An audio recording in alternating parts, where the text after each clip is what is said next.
Welcome to the family, Ken.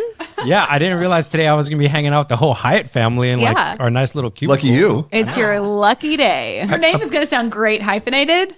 Ooh. Oh. Frere Hyatt. Whoa. I like it. As long as I get equity and a lake house, I'm fine. Hey. Wow. Me too. Well, I'm in the family. I'm just going to membership has its privileges. Yeah. Wow. Okay. Okay. So as you guys all know, we are going to do a roundtable today. You have all of the podcast hosts. Woo. So we got Michael, Megan here, and also my awesome co-host, Marissa. And we're going to have a great conversation today about what difference does a life plan actually make. Yeah, I'm excited about this one. It's going to be good. Yep. Yeah, let's do it. Welcome to another episode of Focus on This, the most productive podcast on the internet. So you can banish distractions, get the right stuff done, and finally start loving Mondays. I'm Marissa Hyatt here with Ken Frede and Megan Hyatt Miller and Michael Hyatt. We got the whole gang here. Yeah, it's a party. Yeah, well, happy Monday. Happy Monday. Happy Good to see you Monday. guys. Good to see you. Glad to have you. I'm just excited to be part of this youthful group. Yeah. I know, right? You mean the Cool Kids Club? I'd say it. Yeah. I want to pretend I'm a kid. Yeah, it has its privileges. Yeah. You know, to be with such amazing, youthful, It's true. handsome, beautiful, Yeah. wonderful Exactly. people. Right. Yeah. Unfortunately, that group wasn't available today, but I'm here. Wow. Shots are already fired. You got Team B. Besides, so Okay. all right. So today we're going to talk about what difference does a plan make, and we thought that it'd be great, a life plan make, and we thought it'd be great to just kind of have all of us here together and just share since the inception of our new product for the Life Focus Retreat, what it has accomplished for us and what it's actually doing. All right. So before we jump into all the material and all the questions, I wanted to address like what is a life plan and why is that even important in our product? So Michael, can you just give us a quick 30 seconds on that? Sure. People have plans for all kinds of things. They have financial plans, they have vacation plans, they have career plans, but rarely do you meet somebody that has a plan for the entirety of their life. Yeah. The problem is that that's challenging to create it because when you look at a blank sheet of paper and you've got a pen and you're trying to write out, say, for example, a personal mission statement or your personal values or your desired future, you know, it's hard to get to the definition of that. So we've tried to gamify it and make it simple. And we've got a new product called Life Focus that does that. But in essence, a life plan is a written document, 3 to 5 pages long, that defines those basic things like a mission statement, core values, current trajectory. In other words, if nothing changes, where are you headed? And then your desired future. And Ken, you know what's interesting about this is companies, like we all probably work for companies, we have companies, and most companies were their salt. I mean, they have a mission, they have values, they have a plan for where they're going. But a lot of times we don't think about as individuals, even if you're not a leader, like we need that too, because otherwise when you go to set goals, when you go to, you know, I know your listeners on Focus on This, when you go to plan your day in your full focus planner, if that's not referencing back to something that's guiding your whole future, you know, if you're not making incremental steps toward the future you've envisioned, then you might just be doing productivity for its own sake. And that's the opposite of what we want people who are in our full focus audience to be pursuing. We want them to win at work and succeed at life. And to do that, you've got to know, what does that success look like? Dude, I love it. I love it. So if we start thinking about our life plan, because we recently just did it as a whole company, right? How has our new product, Life Focus, affected your sense of purpose and direction? Well, we've been life planning for a long time. Yeah. So I'm sure, Dad, you'll talk about in a minute, writing Living Forward and your own journey of life planning. I've been doing it not as long as you have, but still a long time, really not long after I got married 15 years ago. Joel and I wrote our first life plan together. And I'll tell you what, it's amazing how it directs the decisions of your life. Because even though that process way back then was way harder than what we've developed in this Life Focus retreat that we're going to be having in April, still, even with that crude version, as we were deciding things like, where do we want to live? How many children do we want to have? what kind of home do we want to have? What kind of memories do we want to make? What kind of vacations do we want to take? All those kinds of things were informed by where we saw ourselves in the future. Now, back then, we didn't have the personal mission statement component, the personal values, core values component. Those are two things that we've added and made really easy for you to do. And we'll talk more about that, I'm sure, in a minute. I feel like for me, so this was my first time ever creating a life plan. So unlike you guys, I don't know how it did. Not like a veteran. Yeah, like it didn't somehow get translated to me that I needed to do this as well. So hashtag fail. You mean through osmosis or something like that? Right. Yeah, exactly. Yeah. So when we went through this as a team a few months ago, it was the first time I had gone through any kind of process like this outside of goal setting, which obviously we as a company do every year. That is something that we really had kind of as a family. So I'm used to that, but I hadn't done something that was so far into the future. And particularly the part about the mission and the values, that was something, frankly, I didn't know that I needed or that I was missing in my life. And since I've created those things, similar to you, Megan, I've been able to make better decisions that are more in alignment with the life I actually want. Yeah. And so one of the first things that I did after creating my mission statement and my values, part of my mission statement is talking about how I similarly create a really, great space for people to connect. And when they come, to my home, that they feel into my space, that they feel really seen for who they are.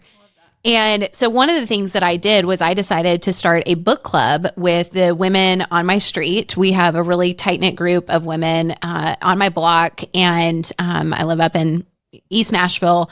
And I didn't know these women very well. A lot of them are moms and, they let their kids play together, but I don't have kids. And so I wasn't super connected with them. But it was really important to me to feel that I was really connected with the people around, where I live. And so I decided to throw it out there. I actually hosted our Christmas party this year. And that's where this, idea I threw out. And I said, what do you guys think about doing a book club together? And everyone was so excited. And so we actually have our second month coming up next week. So I'm super excited to get to do it again. But that's a decision I would have not made had I not thought community is something that's really important to me. It's actually a personal value of mine. Yep. And this is something that I really want to cultivate more of in my life. Yeah, for sure. I know, I was teaching life planning for years, and I had my own life plan. But one thing that was very different about the way we've set up the thing, our product, is that it talks about 9 life domains. And if you look at my life plan from 10 years ago, it really only focused on work. Oh, it didn't focus on all the other ones, right? And I used that one for years until all of a sudden I remember writing it. And I was talking to Joe about this earlier this morning that I started almost doing a little vision for each one of the 9 life domains and thinking, okay, 10 years from now, what would I want my relationships to look like with my kids and with my wife and with my friends? And I was like, oh my gosh, this is so much more robust than what I thought it was, than just having really, in essence, the work domain set up. Yeah. I had to restructure to fit everything. And it was actually more invigorating. I was going to say, it's probably a lot more inspiring to you. Oh, 100%. Because I was like, the work one was it was great. I loved it. It was still very motivating. But then all of a sudden now I'm like, wait a minute, my family, my kids, and now I am able to prioritize a lot differently over the last 6 months. I'm like, man, you know what? I don't need to focus on this new thing. One of my goals has always been, I want to get my PhD at some point. And I'm like, you know what? That's not something I need right now. What I really need to do is invest time with my 4 little kids. Yeah. I'll never have this time right now. That's right. And that happened because of us doing Life Focus together. Well, you've always said, Dad, that in a company, core values are basically worthless unless they get operationalized and they drive your decision making. And I think that's pretty familiar. We've either all been in a dysfunctional company where that wasn't the case, or we've had a great experience where we've seen that happen. But this is new, and it really started for you. I mean, this is really the core of your own double win journey. Yeah. So back in about 2002, I put together my first life plan, and then it was in response to a crisis that I'd experienced because my career was going phenomenally well. I was at the apex of my career. I was in the dream job. I had just turned this division around. I just got this huge bonus check. And Gail confronted me and basically said, yeah, all that's great, and we appreciate it. However, you're never home. Your girls need you now more than ever. And if I'm honest, I feel like a single mom. And that was not what I was going for. but I didn't know how to reconcile or how to serve these different areas of my life. So that's when I hired my first executive coach, who walked me through a life planning process where I came up with this desired future. So then fast forward probably about 7 or 8 years, and I was on my way to vacation. It was the middle of the Great Recession. I was headed to the Rocky Mountains for a week. I was burned out running a big company and all the challenges of the Great Recession, including laying off about 20% of our workforce, which was huge. And when I landed in Dallas to change planes to fly on to Denver, I had a message from my board chair who said to me, "Hey, we need you to turn around, come back to Nashville because we want to meet with you on Monday. We've got some issues that we need to address." And I was like, "You got to be kidding me." I mean, first of all, I had cleared this vacation with the board. I desperately needed it. Gail and I needed to connect. I needed it for my own sense of well-being, but I had this vision for this domain of my life, my two domains actually, for my personal health and also for my marriage. And so I said to Gail, I said, what do you think I should do? And she said, "Whatever you do, I'll support you. If you want to go back to Nashville, I'll totally support you. If you want to go on, I'll support that." I said, "I'm not going. Based on my life plan, I'm not going." That takes priority over everything else. So it proved to be a filter for decision making. And you didn't get fired or anything. Well, here's the funny thing about it. So I ended up calling my board chair back. I didn't get him, left him a voicemail, and I said, "Hey, thanks for your message. No, I'm not coming back to Nashville. You guys recall, you approved this. I desperately need it. Whatever it is, I'm sure the staff can help you. And my next call is going to be to them so that they can meet whatever needs you have when you're in Nashville." So I called the team. So I get back from this vacation a week later, and I walked into my CFO's office and I said, "Hey, did the board come together last week?" And they said, "Oh yeah." I said, "Well, how was that meeting?" And he says, "It was like a big nothing burger." It didn't have to happen. And so I'd never heard about it from the board. I never heard about it from my team. It would have been a total wasted thing. And I would have missed, except that I had this vision for something bigger, something more important to me in that moment than my career. But up until that point, up until I created a life plan, kind of like you, Ken, my career was sort of everything.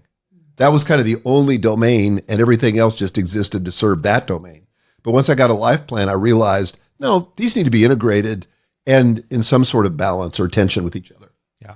And I'm sure even say you did go back to Nashville and then went through those meetings, you would have been, I would have been so frustrated. Oh my gosh. You're like, this is nothing. And I had to quit my whole vacation or stop it. Oh my gosh. I think I would have gone crazy. Well, and think about the spiral effect, not only of how you would feel, but what the impact of that to your relationship would have been, to your health. I mean, there would have been a lot bigger ramifications had you not made that difficult decision. But here's the problem. In the midst of a situation like that, where you're under stress and being pressured to make a decision, you easily lose perspective. Yeah. And so the loudest voice often wins unless you've intentionally cultivated other voices in the form of your life plan so that they get a vote. Right? Yeah. Those other domains get a vote. And in this case, I was able to balance that demand from my career domain with the other domains so that I could have some semblance of balance. Totally. Well, it helps you filter out the urgent too, I think, and actually do what's most important to you. What I love hearing about all of this is that when we know clearly what our values are, we're able to say yes to the things we really want to say yes to and no to the things we don't. Yep. And when you don't have that, you actually end up falling into the whims of society or your peer pressure or whatever else, whatever fire comes next. Right. And decisions are hard. I mean, you have decision fatigue because you have to basically go through the whole process of figuring out what is my criteria for making these decisions every single time an opportunity or a challenge comes up. And when you have clarity about here's where I want to be in 10 years, here's the kind of person I want to be on the way to that. Here's my values. And here's why I'm here on this earth. All of a sudden it's like, oh, it's actually pretty straightforward to make decisions. That may not be easy to execute them. Yeah. But the clarity part goes from being really hard to really easy. Yeah. Yeah. Well, and that clarity is everything. Because when you have clarity about your future, about who you are, about who you want to become, what your purpose is in the world, then it gives you a confidence that really enables you to execute with excellence. And so the thing that I've found with a life plan is it's not a guarantee, but you're more likely to end up at a destination you've designed than just to sort of drift through life and hope that you get there. Because that almost never happens. And there's a lot of people that are drifting through life. They don't have any plan. They're hoping things turn out well, and they usually don't. But with a life plan, at least even when things don't go exactly like you had planned, you know how to get back on track because you know where true north is. And that's the value of a life plan. Mm-hmm.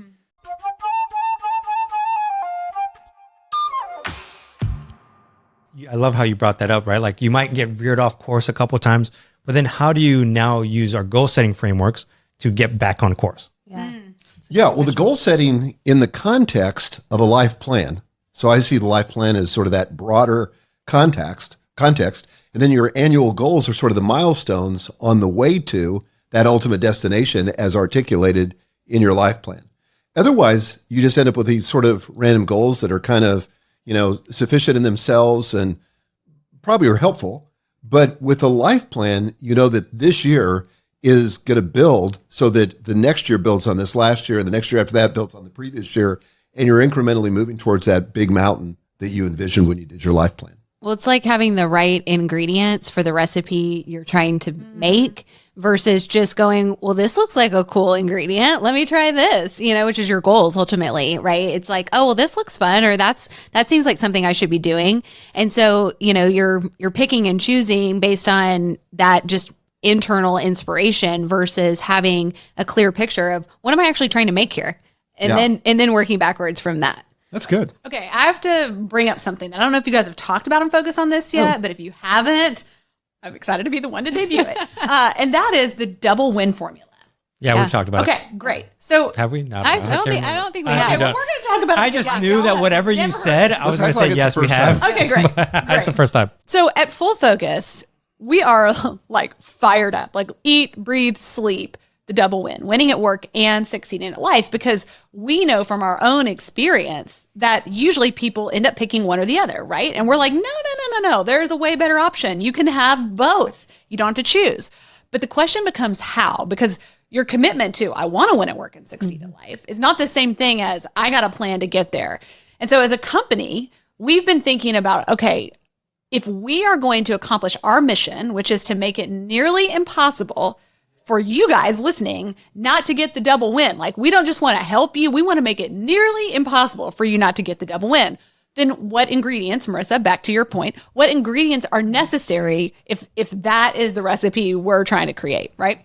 And so we thought, the planner is such an important component of that. Goal setting is such an important component of that, but actually something is missing that's even more foundational. And it's not really missing from the broader catalog of our work, but we hadn't really integrated it until now with Life Focus. And that is life planning, because you've got to have the foundation of this vision for the future, this big picture of where am I going? Who am I? How do I want to be in the world with my values? You got to have that figured out. And then that gets chunked down. You start, your 10-year view is kind of where you end up with Life Focus. You have a 10-year vision for your life. Then we have you in that process, break that down into 5-year milestones, 3-year milestones, and then 1-year milestones. Well, that's where goal setting comes in, because now you have the vision for who you are and where you want to go. Now you got to figure out, what am I going to accomplish to that end in this next year? That's your best year ever. That's your annual goals. You got to have a set of annual goals that are going to ultimately move you toward that vision for your life and are congruent and in alignment with who you said you want to be and where you said you want to go. And then you've got to have an operating system to make sure that the things that you're working on daily, your daily tasks, tie back to your annual goals. Because, we all know you can get a whole lot of stuff done that leads you nowhere, right? And we want there to be a through line. That has never Ken happened. knows nothing about that. Never happened. None of us know anything about this, but we have heard that some people are struggling with this. Yeah. And so what we wanted to build was an integrated system that connected your daily actions, or daily tasks, back to your annual goals, back to the 10-year vision you have for your life, including your mission and your personal values. So that when you get 10 years in the future, of course, it's not going to end up exactly like you envisioned today, but it's going to be so much better than if you had just used your planner and maybe had your set of annual goals. Like, we again, we want to make it nearly impossible for you guys not to get the double win. And Life Focus, which is our life planning retreat where you come and create your life plan in 2 days, that's the missing piece. Yeah. And what we say is, listen, give us 2 days and we'll give you 10 years. I mean, I like that. That's pretty good. I like that too. Yeah. Who came up with that tagline? I think it might have been me. Yeah, that was a pretty awesome tagline. That was a really good tagline. I mean, that's the kind of return on investment I want all day long. 100%. You know, Sure. you guys come to me and say, hey, I give you $2, I'll give you 10 back. I'm like, yeah. Absolutely. All day. I love this double win formula because I think that before, we knew these tools like goals and, our planner were so useful for people, but this really ties it all together. Yeah.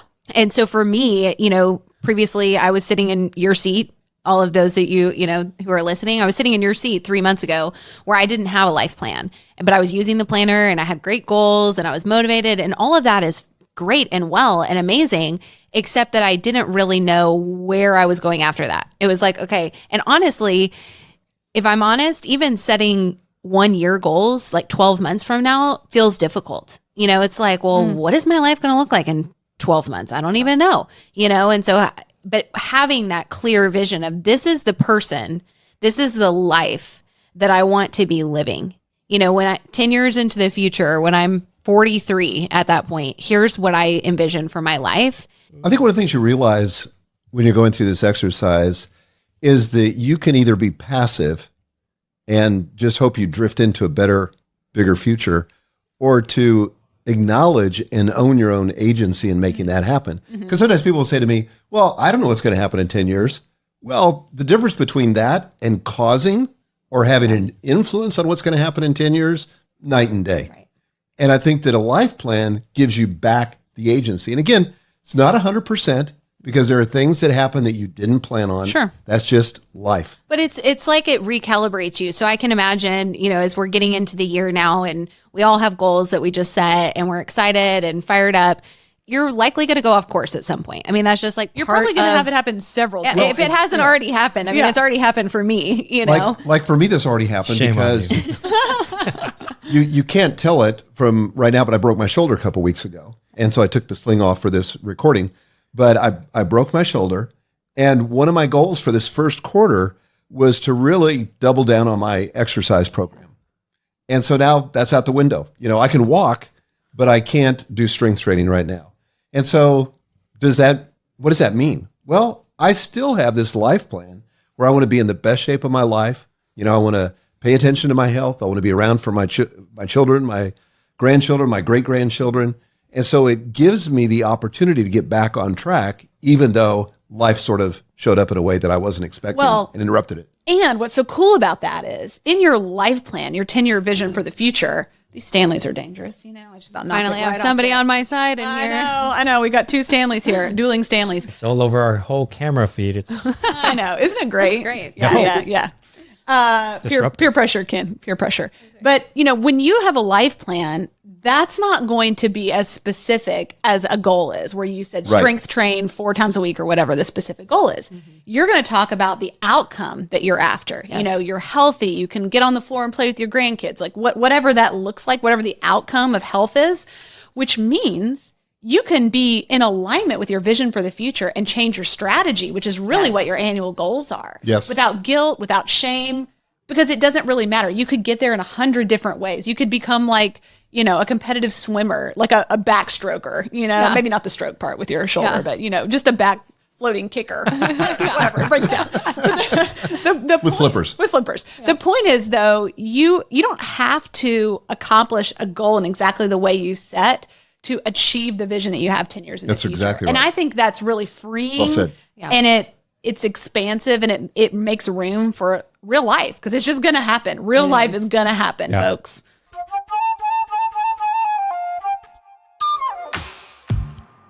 Well, one of the things that I have found very fascinating about the 10-year, because I used to be like, Michael, when teaching life plan, like, think about your deathbed, think about your mortality. And it's very helpful in a lot of ways, because you realize what type of legacy you want to live. But when I actually put a number to it, if I think, let's say 30 years out from now, it's really hard for me to think, oh, wait, my oldest daughter's going to be 36.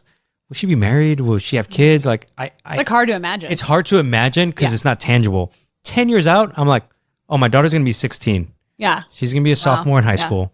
I can imagine that. Like, and now I'm able to start thinking, what do I need to plan and prepare her for so that when she's 16, she could be successful? Well, it also kind of creates more urgency. It's weird. Yeah. You'd think, Oh, yeah. like, thinking about your death, like what, we're just on the other side of Ash Wednesday right now, which is all about, remembering our mortality. Like, you would think that would just really snap you into action. But sometimes it can snap you into denial or overwhelm. And I think that's kind of, you said it more diplomatically than that. But I think that's what I've experienced.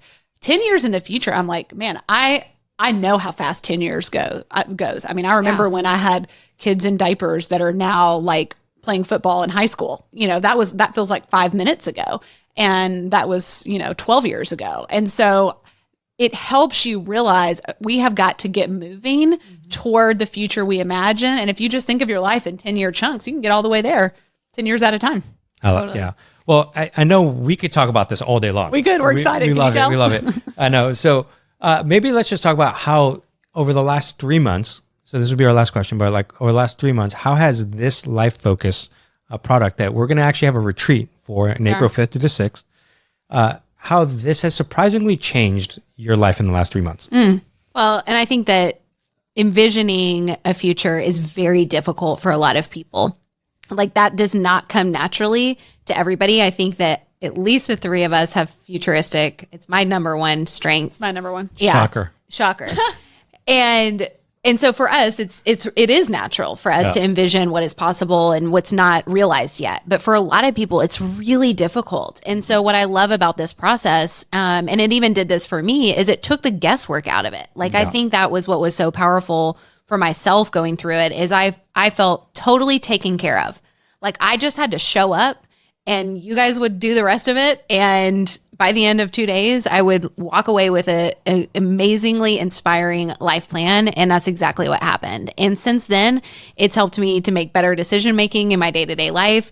It gives me a good compass to revert back to and ask myself, is this in alignment or not? And then it's enabled me to have better goals that are more in alignment with what actually lights me up and what gets me excited for life. Yeah. For me, I think, Megan, you alluded to this earlier, but as many of you know, I'm a recovering perfectionist. So I like things black and white, very structured. And then once I have a plan, I'm just going to go. Right. And whenever the plan doesn't go as planned, I can get frustrated. And I'm like, why is this not working? Well, now that I have a life plan, right, I know where I want to go. All the goals can actually be really flexible. It's just a strategy, right? Where I'm like, okay, that didn't work. Well, I could try something else to get to that goal. Like that goal is not the end destination. It's a means That's right. Yes. to it. Just a mile marker. It's just a mile marker. So it has given me a lot of flexibility. I'm like, okay, well, that didn't work. Let me try this. Like, I'll give you a funny story that, like, in this first quarter, I actually didn't plan on having any like weight loss or exercise component. I was going to do that in quarter 2. But then I got sick and I lost like 5 or 6 pounds. So then I'm like, great strategy. I know, it was a great strategy. So then I'm like, well, I guess I could move this because now I already kind of have my system set up. My body's already like used to not eating a lot. So I was like, all right, let's go. Like, I'm now losing it and it's there. But it was like, I don't know why when I had the life plan now set up, it just gives me a lot of flexibility to move in life than feeling just like I have to do this or I feel like I failed. Yeah. And it's like, no, I could just keep moving around. Here's the cool thing about the retreat. You might think to yourself, well, that sounds good, but how in the world am I going to travel somewhere to go to this retreat? So the retreat that we're doing on April 5th and 6th is virtual. Which is a Friday and a Saturday. That's right. And so if you've ever been to our Best Year Ever virtual event, I think it's extraordinary. I mean, we get amazing reports from the people that go through that. And We we've had like 4,000 people sign up for that this like past literally tens of thousands of people have gone through it over the course of the 10 years we've been doing it. But this will be that kind of event. So I'm going to be personally teaching it. And I'm going to also have the two of you who are going to be helping facilitate. I'm going to be on there too. Yeah, What's that? I think I'm going to be there too. Oh, cool. So It's you're the going to be Hyatt family again with Ken. With Ken, Hyatt. featuring Ken. so you guys are going to be facilitating the exercises. eye candy. We'll be teaching it. But yeah. And I think that what does separate this from our Best Year Ever events that those of you guys who have joined those, this is going to be a really immersive experience. So it's not just teaching and then you go do an exercise. We're really going to be inviting you into the experience of envisioning your future, which gets me so excited. This is like one of my favorites. Actually, part of my mission is to help people envision their future. So I feel personally excited about this. I can't wait. We have tons of other great things, related to this retreat, and I can't wait to see all of you there. We're just going to have a blast. Yeah, for sure. I would say if you're interested in coming to the retreat, go to fullfocus.co/life focus. All right, join us. It's going to be awesome. I think all of us in this room, we can't wait, and we'd want to fast forward to April 5th. Yes, totally. It's going to be such an amazing event. Yeah. I'm super stoked. It's going to be a blast. Yeah. Okay, so all that being said, join us April 5th to the 6th. It's going to be fantastic, and keep joining in our fantastic conversations over the next couple of weeks as we continue to talk about life planning and how it fits into your day-to-day actions using your planner. Love it. Thanks, guys. Thanks for having us. Thank you. Well, thanks for joining us on Focus on This. This is the most productive podcast on the internet, so please share it with your friends and be sure to join the Full Focus Planner community on Facebook so you can benefit from the creativity and encouragement of people chasing big goals just like you. And Ken and I will be back next week, and we're going to be talking more about life planning, so stay tuned for that. Until then, Stay focused.